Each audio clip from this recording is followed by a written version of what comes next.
प्रेम से बोलिए सदगुरु साहिब जी की जय हो। सतनाम साहिब। आगे कहते हैं, सतगुरु कला अनंत कहावे, ताका भेद शिष्य नहीं पावे।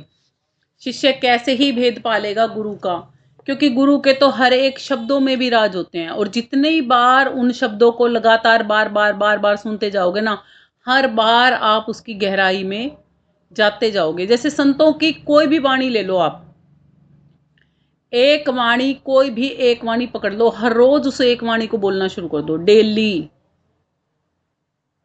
जितनी बार बोलोगे ना, आप कहोगे और भी गहराई है, और भी गहराई है, और भी गहराई है, और भी गहराई है। उसके हर एक के मतलब आपके लिए हर रोज गहरे में उतरने वाले बनते चले जाएंगे, तो आपको पता चलेगा। इसीलिए साहिब कहते हैं, मेरा तो एक ही शब्द काफी है भवसागर से तारने को। फिर 14 अरब साखियां क्यों बोली हैं साहिब ने? क्यों बोलनी पड़ी साहिब को, जब एक ही शब्द काफी था? तो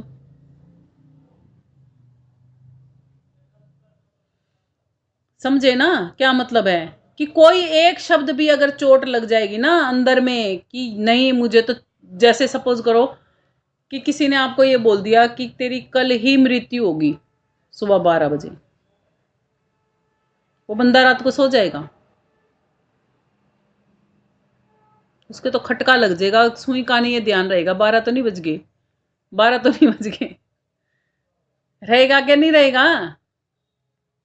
समझ गए क्या समझाना चाह रहे हैं? तो ऐसे ही जो चोट लगती है ना अंदर में, जब शब्द की कोई बोली हुई, ये नहीं पता होता वो कौन सा शब्द किस जीवात्मा पे कौन सा काम कर जाएगा, और उस एक शब्द से ही वैराग आ जाएगा, और वैराग आते ही परमात्मा में सुरती तुरंत जुड़ जाती है।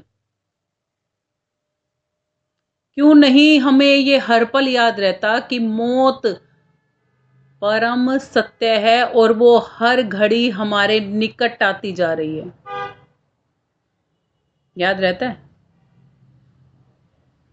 हर सेकंड भूल जाते हैं हम उसे। क्यों नहीं हर एक सेकंड हमें ये बात याद रहती कि मृत्यु परम सत्य है, गुरु के दिखाए मार्ग पर मुझे लगातार चलना है। मृत्यु परम सत्य है, गुरु के दिखाए मार्ग पर मुझे लगातार चलना है। मृत्यु परम सत्य है, गुरु के दिखाए मार्ग पर मुझे लगातार चलना है। गुरु मंत्र की तरह है ना, आपको ये रटवाना चाहिए, है ना? जैसे छोटे बच्चों को रटने के लिए देते हैं ना, ऐसे रटवाना चाहिए ना, तब याद रखोगे।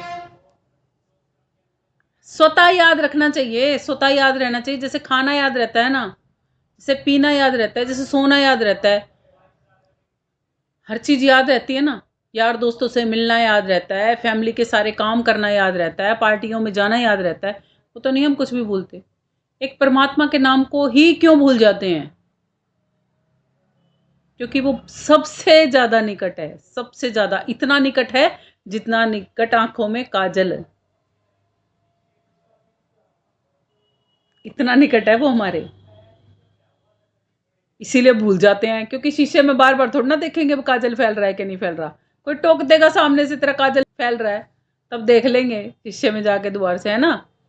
इसलिए गुरु को भी बेचारे को बार बार पूछना पड़ता है, हाँ जी भक्ति कर रहे हो जी? मीराबाई जी का भी भजन तो है वो, सखीरी मेरे पार उतर गया, सतगुरु ने मारा ऐसा बाण। जब तक वो बाण अंदर में नहीं लगेगा ना, तब तक क्या। क्यों छोड़ दिए थे मीराबाई जी ने सुंदर वस्त्र पहनने, आभूषण पहनने, रेशम की साड़ियां, सब कुछ होते स्वाते, क्यों छोड़ दिया था उसने? तो बोले, एक बार कहा था गुरु रविदास जी ने उसको, या तो महलों की रानी बन ले या जोगण बन ले, एक के चीज बन सके, दोनों नहीं बन सकती। तो आगे कहते हैं, क्यों है शिष्य अज्ञानता से भरा?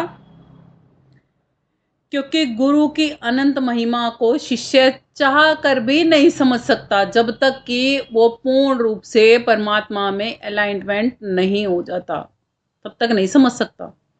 और कहते हैं, गुरु बतावे उसे पद निर्वाण। पद निर्वाण मतलब जहां पर आवागमन कट जाती है, वो पद निर्वाण होता है। जैसे साहिब की वाणी में ना, अबू नहीं गुरु का बच्चा, अबू कच्चा रे कच्चा, हवन चढ़ावे सिद्ध कहावे, हो सूर्य लोक का वासी। तो आगे क्या आता है कहें कबीर ठहर पद अपने, परखत छुट्टत शांशत, अब भया गुरु का बच्चा, अब पक्का रे पक्का, अब पक्का रे पक्का। मतलब एक जगह पर ही टिका देगा गुरु ले जाके। जैसे एक डॉट रख देते हैं ना, ले यो, यो है परमात्मा, बस ही यहाँ देख ले, तेरे पे जितनी आंख मिलाई जाती हो उसके गली मिला ले, नहीं मिलाई जाती हो तो तू सोच ले।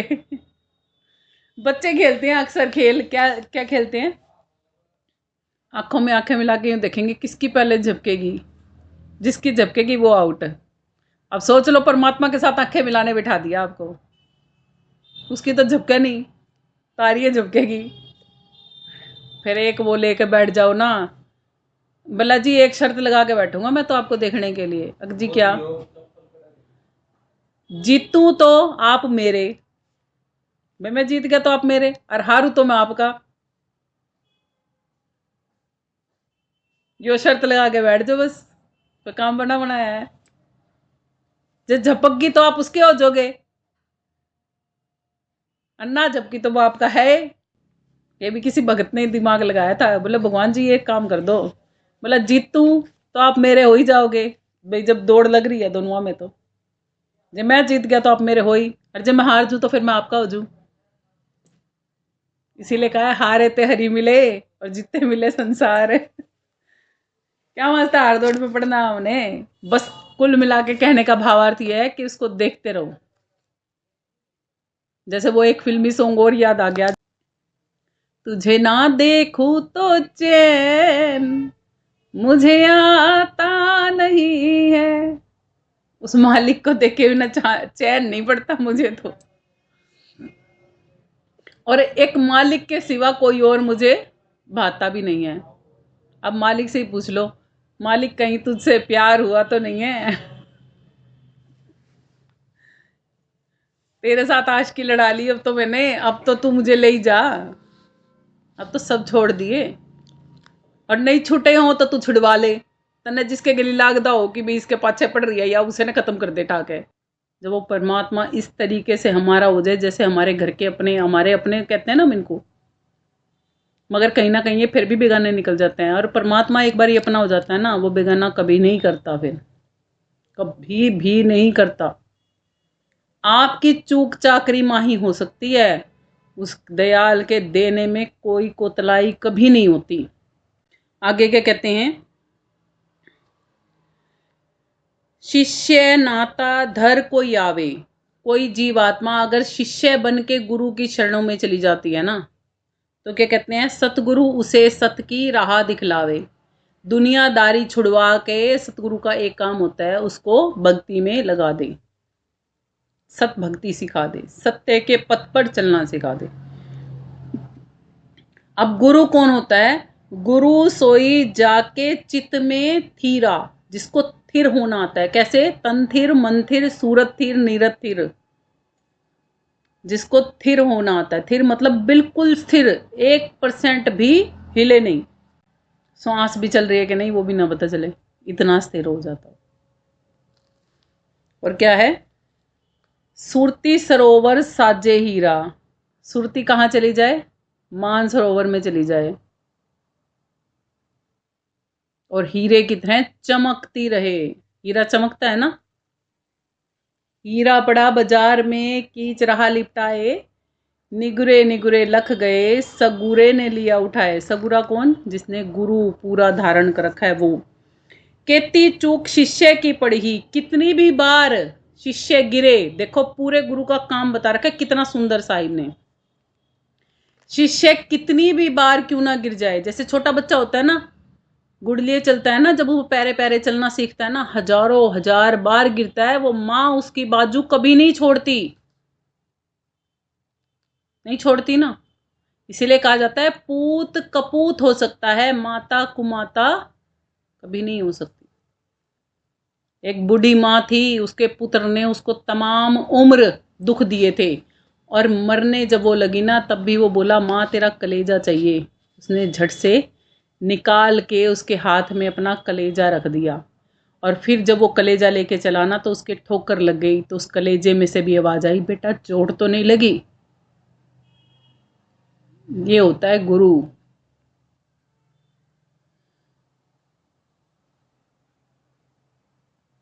माँ का शरीर तो शव के रूप में वहां पड़ा था ना, मगर वो कलेजा फिर भी धड़क के बोला, बेटा कहीं चोट तो नहीं लगी। किसका कलेजा था वो?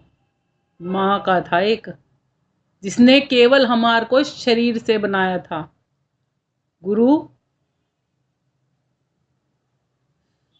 वो तो कोई पल ऐसा नहीं हो सकता जो कि वो ना संभाले। मैं मान ही नहीं सकती कि गुरु हमें नहीं संभालता।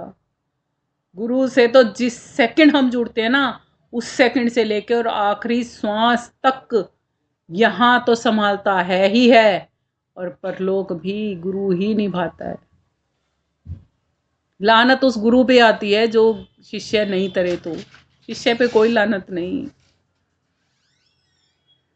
क्यों? क्योंकि अगर बच्चा बुरा लगता है तो बुरा निकल जाता है तो लोग माँ को बोलते हैं बच्चे से ज़्यादा, इसकी माँ ही ऐसी होगी, इसकी माँ ही ऐसी होगी। कोई बच्चे को बोलता है कि यही ऐसा बन गया होगा। गाली भी देंगे ना तो माँ को मिलती है वो गालियाँ, अगर बच्चा निकम्मा निकलता है तो कहते हैं शिष्य की कितनी भी चूक हो जाए ना, सतगुरु पूरा सब परहाई। परहाई का मतलब क्या होता है? जो भी उस पर विपदा आएगी ना, हर लेगा वो, पराई हो अपनी हो कैसी भी हो। क्योंकि सतगुरु का काम क्या है? शिष्य को सही राह पर चलाते रहना। इसीलिए कहा जाता है, हरि रूठे है ठोर, गुरु रूठे नहीं ठोर।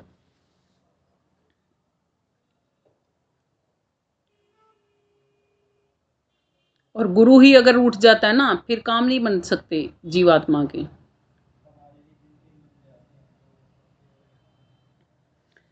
आगे साहिब कहते हैं, कहें कबीर सुनो भाई साधो, मिले गुरु पूरा सोई बड़ भागी। जो जिसको पूर्ण गुरु मिल जाता है वो बड़ भागी होता है। क्यों? गुरु मिला रे दास जी दीनी ज्ञान की गुटकी। गुरु मिले रे दास जी दीनी ज्ञान की गुटकी, चोट लगी सतनाम की, साहिब हमारे ही है खटकी। साहिब ही हमारे ही है खटकी। मीराबाई जी ने बोला हुआ ये, कहती हैं मेरे गुरुजी मुझे रविदास जी मिले हैं, और क्या हुआ, उन्होंने मुझे ज्ञान की गुटकी दी। गुटका खाते हैं ना लोग, थोड़ा सा ऐसे हाथ में रख के और फाँक लेते हैं, ऐसे ऐसे मसल मसल के ऐसे करके और रखा। कहते हैं कि मेरे को भी मेरे गुरु ने ज्ञान की गुटकी दे दी, और क्या हुआ, कह रहे ऐसी उसकी चोट लगी निज नाम की, मुझे ऐसी चोट लगी कि अब साहिब की ही है मैं खटकी लगी हुई है, कद सी दिखेंगे, कद सी दिखेंगे, कद सी दिखेंगे, खटक लग गई मेरे। तो मालिक की मौज के बिना कुछ भी नहीं मिलता, सच्चा गुरु भी नहीं मिलता। और अब के बाद से हमने सबने क्या करना है, हरदम हीरा लाल है गिन गिन गुरु को सौंप। हरदम हीरा लाल है गिन गिन गुरु को सौंप, रे मन सोया क्या करे जागन की कर चोग। रे मन सोया क्या करे जागन की कर चोग। क्या है हीरा लाल? हरदम सांसों रूपी हीरा है लाल। और क्या करना है? सतनाम सतगुरु गिन गिन के, एक एक श्वास पे गिन गिन के, सांसों की माला पे सिमरो मैं पी का नाम। है ना? ऐसे ही बिल्कुल हर एक श्वास दर श्वास में गिन गिन के कि ये भी मेरे मालिक की, ये भी मेरे मालिक की, ये भी मेरे मालिक की। तो कहते हैं गिन गिन के अपने उस गुरु को, उस देहधारी गुरु से भी अलग जो गुरु है, जो सतगुरु है, जो विदेही गुरु है, जो ज्ञान गुरु है, जो खेवटिया है, जो खेवनहार है, जो भवसागर से भवनिधि से करता हमें पार है, उसको सौंपनी है ये। और क्या करना है? रे मन अब सोया क्या करे जागन की कर चोग। अब संसार में सोए नहीं पड़े रहना, उस अज्ञानता के अंधेरे में नहीं पड़े रहना, और क्या कर लो, जग के परमात्मा के घर चलने की तैयारी कर लो, क्योंकि गुरु बिन ज्ञान ना उपजे और गुरु बिन मिले ना मोक्ष, गुरु बिन लखे ना कोई सत्य को और गुरु बिन मिटते नहीं हमारे दोष। हमारे दोष नहीं मिटते, हमारे विकार नहीं मिटते गुरु के ज्ञान को जब तक हम धारण नहीं करते ना। इसीलिए संत जन कहते हैं कि संतों ने सत्संग तो बहुत सुनाए हैं, आज तक हमने बहुत सारे संतों के सत्संग सुने भी होंगे, मगर अमल किया कि नहीं किया बात उस पर आ जाती है। अगर आपने ज्ञान सुना है और अमल करके आप उस पर आरूढ़ होकर चल रहे हो ना, तो ऐसा हो ही नहीं सकता कि आप भवसागर से पार ना हो। इसी के साथ आज के सत्संग को यहीं विराम करते हैं। प्रेम से बोलिए सतगुरु साहिब जी की जय हो। सतनाम साहिब।